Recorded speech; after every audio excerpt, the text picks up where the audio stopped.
पीछे पहुंचिए। सभी प्रेत रोगियों को बाहर प्रेतनाथ सरकार के पास पहुंचाएं। दरबार में दरबार भी करिएगा। सेवादारों की ड्यूटी है सभी प्रेत रोगियों को बाहर पहुंचाएं। वही जाना है। तो आप सबको हम बताएं, भारत के इतिहास में और पूरे विश्व के इतिहास में आज तक जितने भी हमने अध्याय देखे हैं, जिन जिन ने भी बालाजी के चरण पकड़े हैं, आज तक वो हनुमान जी के चरणों से कोई भी व्यक्ति खाली हाथ नहीं गया। अभी हम बाहर थे, हनुमान जी के ऊपर पुस्तक लिख रहे थे, तो हमने जब बहुत रिसर्च की तब पाया तो केवल भारत के लोगों पर हनुमान जी की कृपा नहीं है। अब तो एक समय ऐसा था सन 1900 के दशक का, जब इस धरती पर एक और परम हनुमान भक्त हुए सन्यासी बाबा की तरह, जिनको सब लोग जानते हैं, बाबा नीम करोगी। और वो भी सन्यासी बाबा की तरह बहुत प्रकाशित और सिद्ध महात्मा हुए। और आपको सुनकर बड़ा आश्चर्य होगा कि उन्होंने अपने जीवन काल में भारत के लोगों को तो हनुमान जी से जोड़ा। फेसबुक के मालिक मार्क जुकरबर्ग के जीवन में भी हनुमान जी का नया अध्याय लिखा और दुनिया की बहुप्रसिद्ध ऐप जिसका नाम फेसबुक है, ऐसा कोई आदमी नहीं जो उसे यूज ना करता हो, उसका श्रेय बाबा नीम करोली को ही जाता है। बाबा नीम करोली के शरीर छोड़ने के बाद भारत में विदेशी अमेरिका के एक और बहुत अमीर आदमी घूमने आए। एप्पल कंपनी के मालिक स्टीव जॉब्स वो शरीर छोड़ने के बाद आए। बहुत पहले बाबा का शरीर पूर्ण हो चुका था, लेकिन उन्होंने भी अपने जीवन में हनुमान जी की भक्ति का अनुभव किया।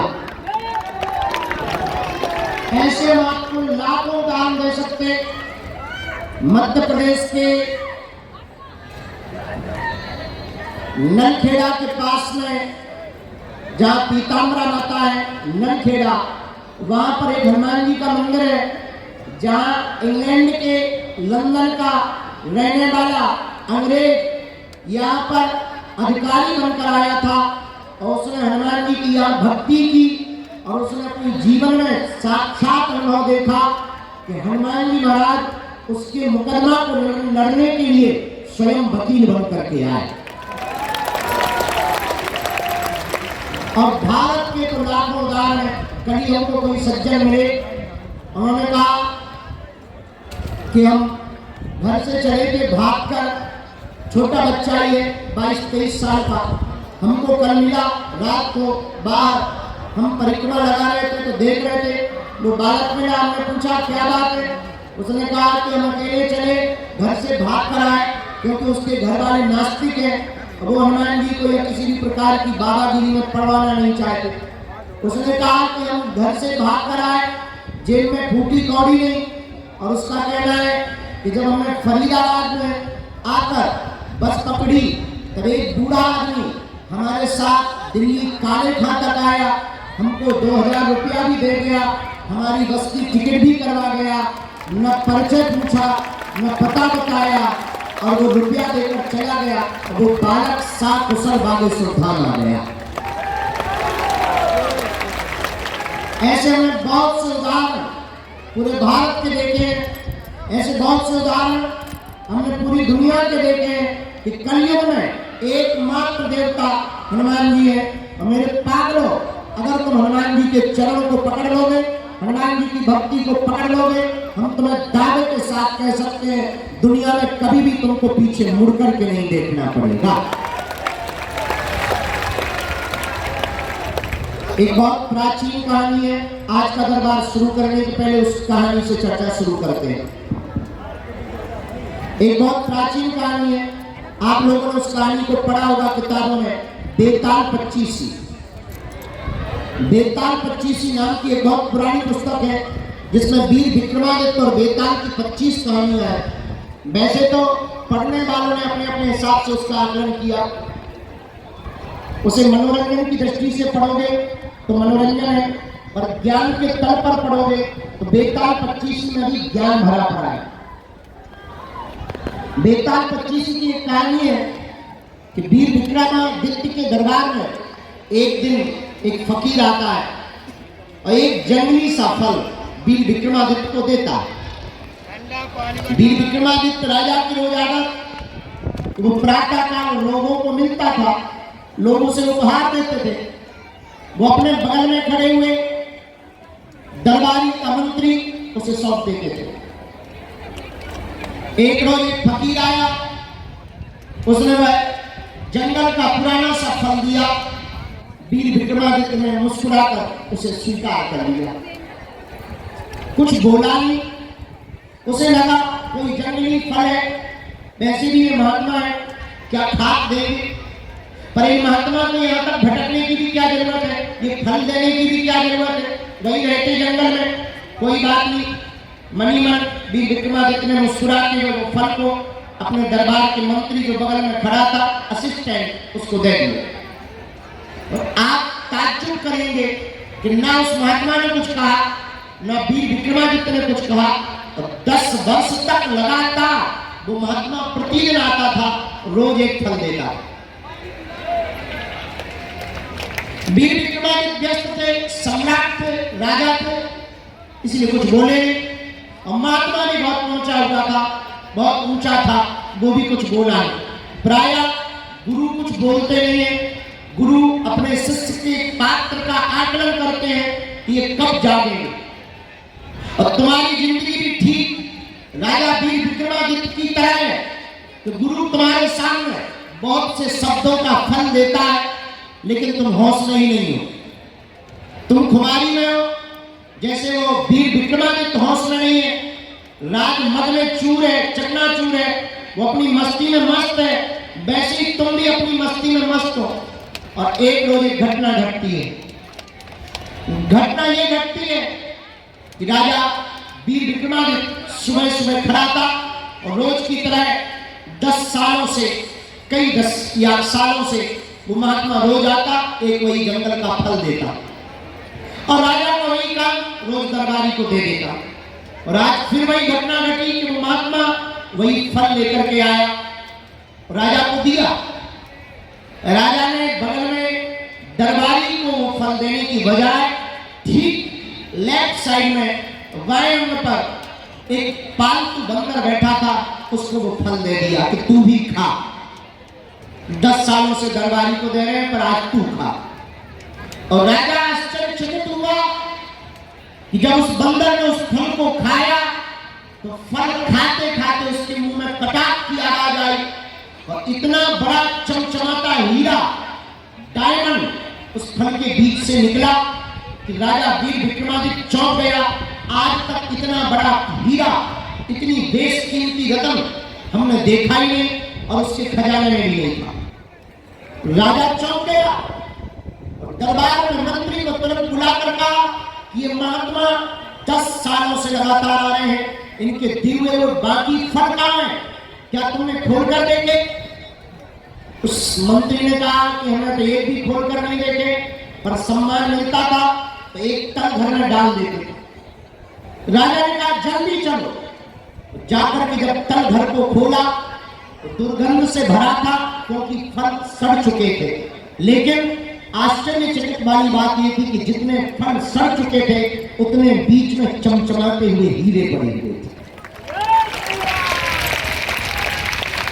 बात तालियों की नहीं है मेरे यारों, ये बात तुम्हारे जागने की है कि जैसे राजा वीर विक्रमादित्य 10 सालों तक सोता रहा, हौसला नहीं रहा, अब वो जिंदगी जी रहा था और उसके सामने सदगुरु रोज एक बेशकीमती हीरा दे रहा था, पर वो उसे पहचान नहीं पा रहा था। वैसे ही तुम भी बेहोश हो और तुम भी पागल हो और तुम भी भाग रहे हो और तुम भी महामूर्ख हो कि दरबारों में तुम भटक रहे हो, अपना समय बर्बाद कर रहे हो।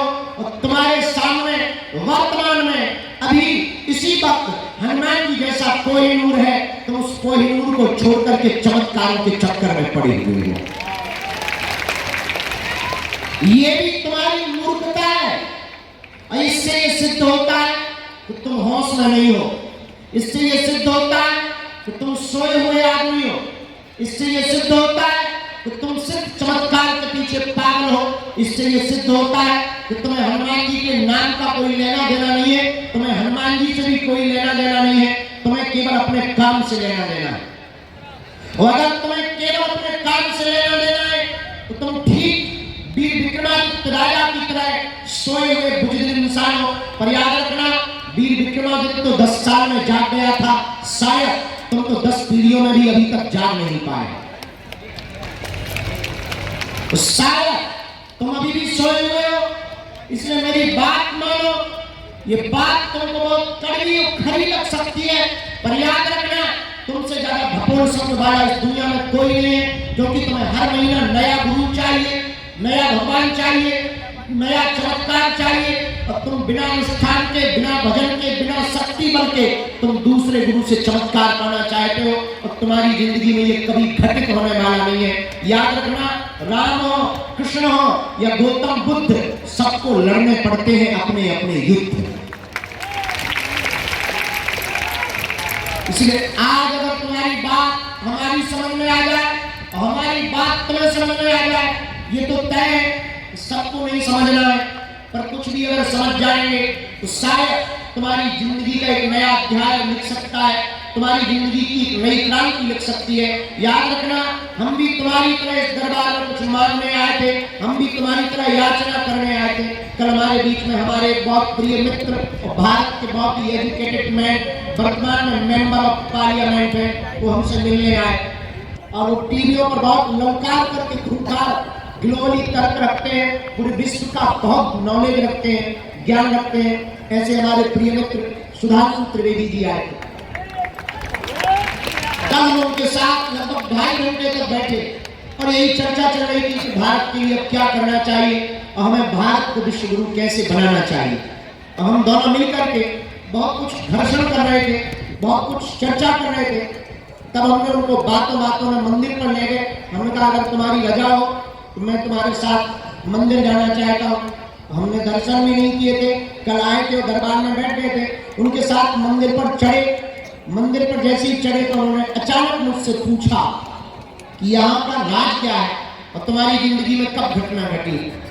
प्रिय बताने की कृपा करें।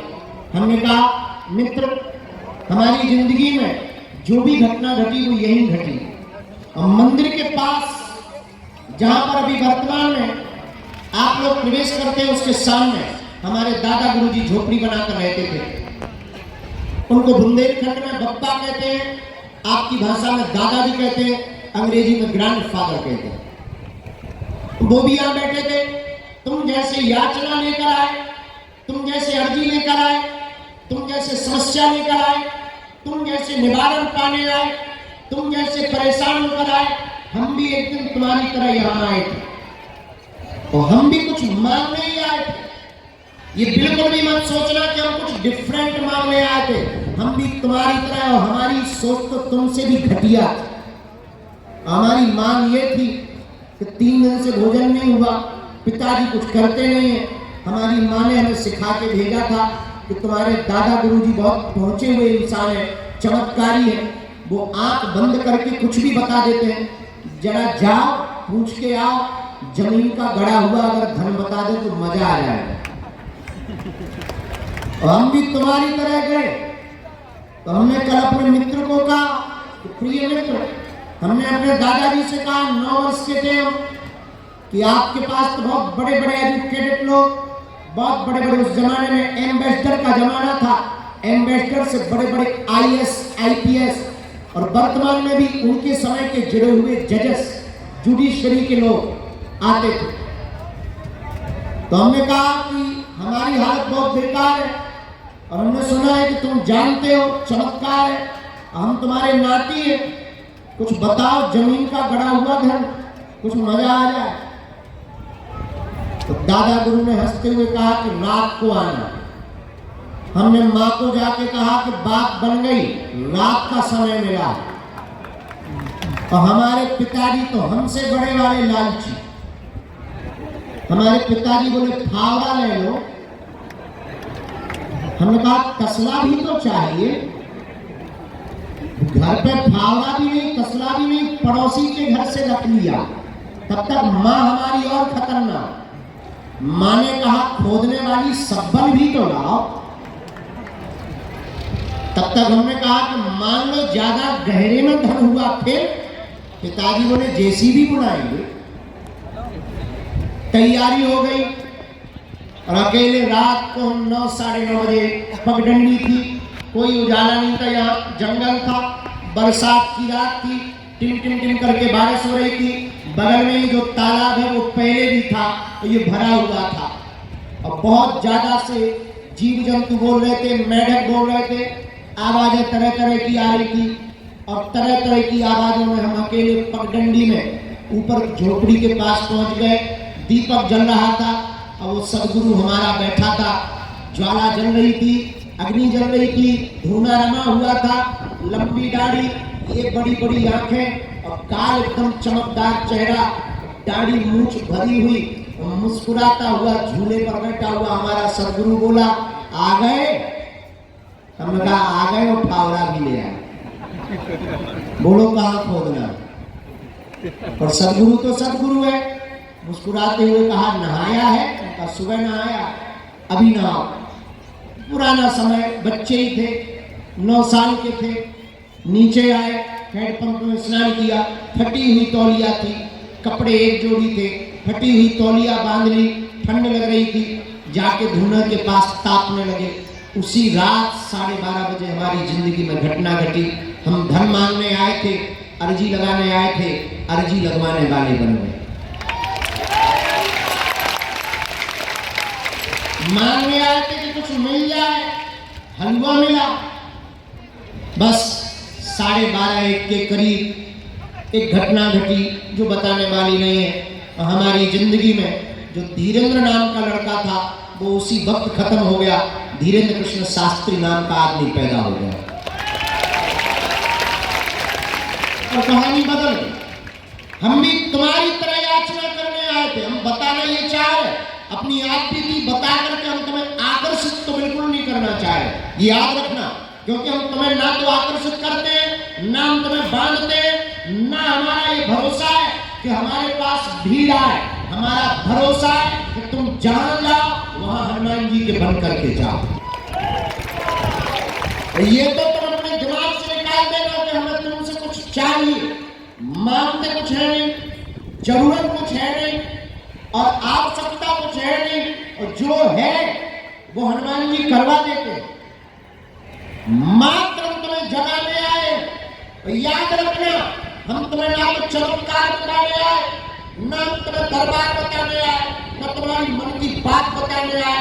सच बात तो ये है कि सारे के सारे प्रोपोगंडा हमारे बहाना है। असलियत में तुम्हें सच्चाई में हनुमान जी का बनाना है। इस रात के बाद हमारे जीवन में जो बदलाव हुआ, उसका बदलाव का प्रमाण तुम्हारे सामने है। आज हम तुमसे प्रार्थना करना चाहे, ये बात हमने बहुत दिन बाद बताई है, लेकिन आज तुम लोगों को देखकर पता नहीं क्यों बताई, ये हमें भी पता नहीं है, पर हम तुम आज फिर से बताते हैं प्रार्थना करके कि आप इस चक्कर में मत रहो कि तुम्हारा पर्चा बने या चमत्कार हो। तुम इस चक्कर में रहो कि तुम बालाजी के हो जाओ, सन्यासी बाबा तुम्हारे हो जाए।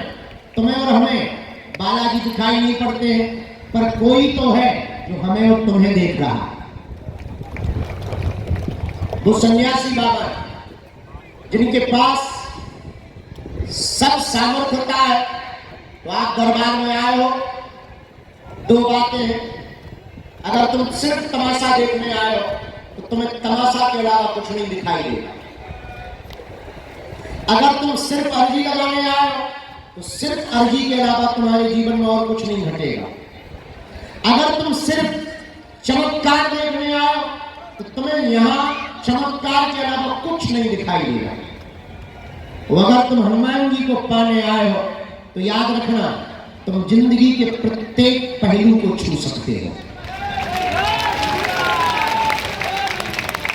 अगर तुम हनुमान जी के होने आए हो तो तुम जिंदगी के प्रत्येक पहलू को स्पर्श कर सकते हो। तो आप दरबार में आए, स्वागत है। आप बालाजी के हो गए और स्वागत है। अब एक बात और मान लो, भटको मत, अटको। और भटकने का ये भी मतलब नहीं कि तुम बागेश्वर धाम आओ। हम आदमी बहुत स्पष्टवादी है, हम तुम्हें बागेश्वर धाम भी नहीं बुलाना चाहते। इस भरोसे में भी मत रहना कि हम तुम्हें बागेश्वर धाम बुलाना चाहते हैं। हम तुम्हारे जीवन में ऐसा कुछ बदलाव करना चाहते हैं कि तुम जहां रहो वहां बागेश्वर धाम,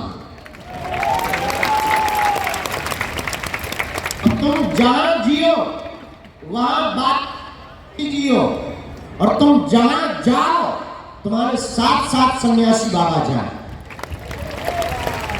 तो हम तुमको बागेश्वर धाम भी नहीं बुलाना चाहते। हाँ, ये तुम्हारी ताकत नहीं है कि इनका होने के बाद तुम अपने आप को रोक लो। ये बात अलग है कि अगर तुमको इनसे मोहब्बत हो गई तो फिर तुम्हारी दम नहीं कि तुम रोक लो। हम अक्सर अभी एक आदमी को बोल रहे थे, बहुत बुद्धिमान आदमी था, उसको हमने कहा कि जिसने हमको जाना नहीं उसका तो नहीं हम कह सकते, पर दो बातें आप हमको जान लोगे, समझ लोगे तो दो बातें निकलेंगी, या तो तुम हमारे हो जाओगे अपने या दुश्मन, आप तो छोड़ नहीं सकते। या तो तुम हमारे प्रेमी होगे या तुम हमारे दुश्मन होगे, दो में से कोई तीसरा रास्ता नहीं। इसलिए मेरे पागलों, आज की बात बहुत कान खोल करके अपने जीवन में लेकर के जाना। आज तक इस भारत में तथाकथित लोगों ने भूत पकड़ाए हैं, हम भारत के लोगों को भगवान पकड़ा करके जाए। और एक बात बहुत गंभीरता से, आजकल बाबाओं की भी बाढ़ आ गई। हमें बाबाओं से दिक्कत नहीं है, दिक्कत हमें तुमसे कि तुम कब किसको बाबा बना बैठे। बाबाओं से हमारा कोई विरोध नहीं, हमारा विरोध तुमसे है। तुम इतने बड़े बड़े बदमाश हो कि तुम्हें हर महीना नया बाबा चाहिए, कहीं छड़ी वाला चाहिए, कहीं डमरू वाला चाहिए, हमारे जैसा मुगदर वाला चाहिए। अब तो केवल कट्टा बंदूक वाले भर बचे हैं, बाकी सब आ गए।